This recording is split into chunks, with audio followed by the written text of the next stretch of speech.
Oy bro! Basta! Happy New Year! Happy New Year din! Anong ganap? Saan ka patungo? Ito. Ganap trabaho. Kaso, ang daming requirements. Kaya di pa ako nakakapasok. Tatawagan na lang daw. Pwede bang, makipasok muna dyan sa inyo? O sige, tara. Ito ka nga muna sa amin. Sige. Sige, salamat brad. Brad sadya na. Ito lang yung namin. Silid na namin. Buka. Hinakay ka lang. Sige. Where is it?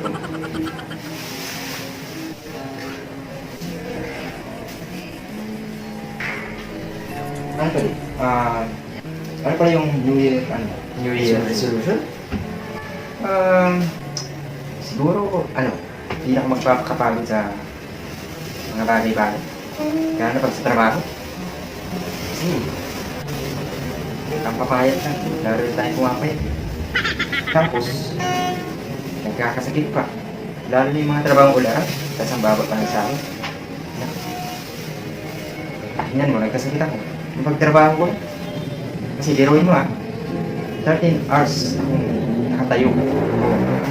Hanggang simula umaga ng alas 9 hanggang mag-aalas 11 na ng gabi.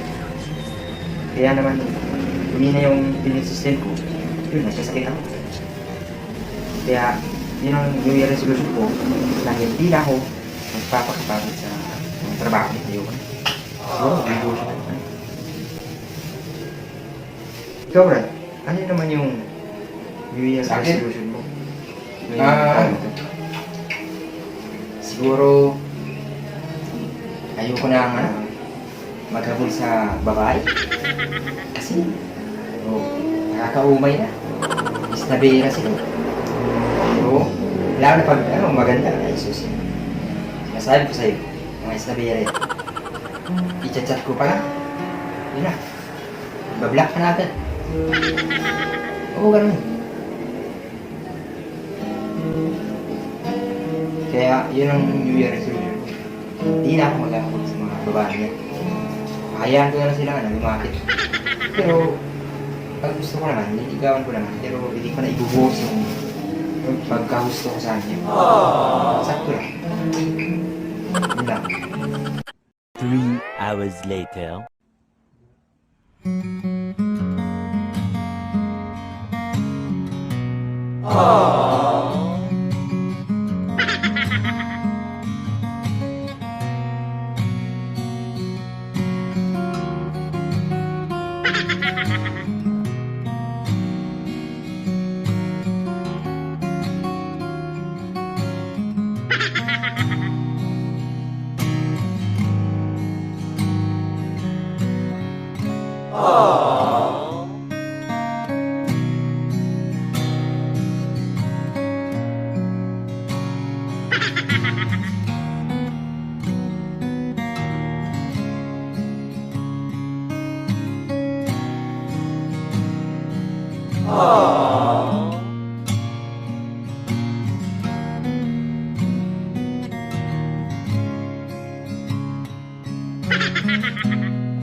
Hindi man araw-araw na nakangiti.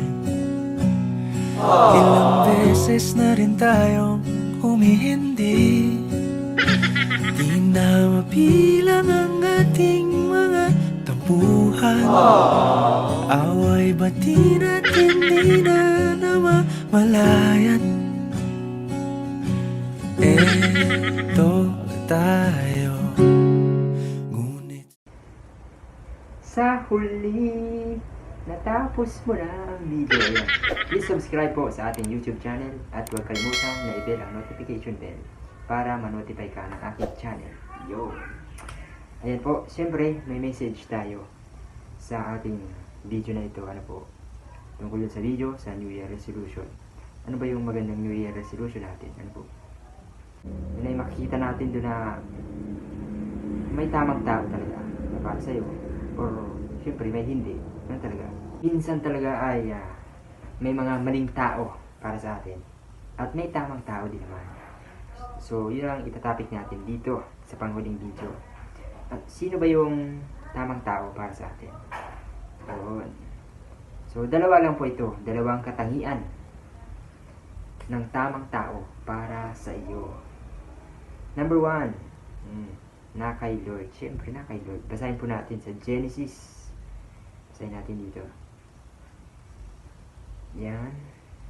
Genesis chapter 2 verse 18. Ano po?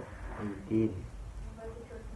Sabi dito, matapos gawin ang lahat ng ito, sinabi ng Panginoong Yahweh, hindi mabuti na mag-isa ang tao. Bibigyan ko siya ng isang angkop na makakasama, na makakatulong. Yun, ano po? So, ang Panginoong Diyos ay concern naman sa atin tungkol sa ating makakasama. Siyempre, may tamang panahon po yun. Ano po? Yun ang number 1. Kay Lord, siyempre, siya nagbibigay. Number 2, dapat kapananampalataya. Yan, basahin po natin sa 2 Corinthians. Ayan. 2 Corinthians. Dito yun. Ayun. 2 Corinthians chapter 6 verse 14. Huwag kayong makipamatok sa hindi mananampalataya. Sapagkat anong pakikipag-isa mayroon ang mga katuwiran sa hindi pagkilala sa kautusan ng Diyos. Anong pakikisama mayroon ang liwanag at kadiliman. So, dapat po kapananampalataya. Kasi kapag hindi, siyempre mag-aaway lang kayo niyan. O pagdating ng panahon, kahit pa tumagal kayo niyan ng ilang taon, sigurado yan, pag hindi kayo kapananampalataya, talagang mag-aaway kayo patungkol sa pananampalataya. So, yun lang po. At maraming salamat. God bless po sa inyo. Thank you for watching.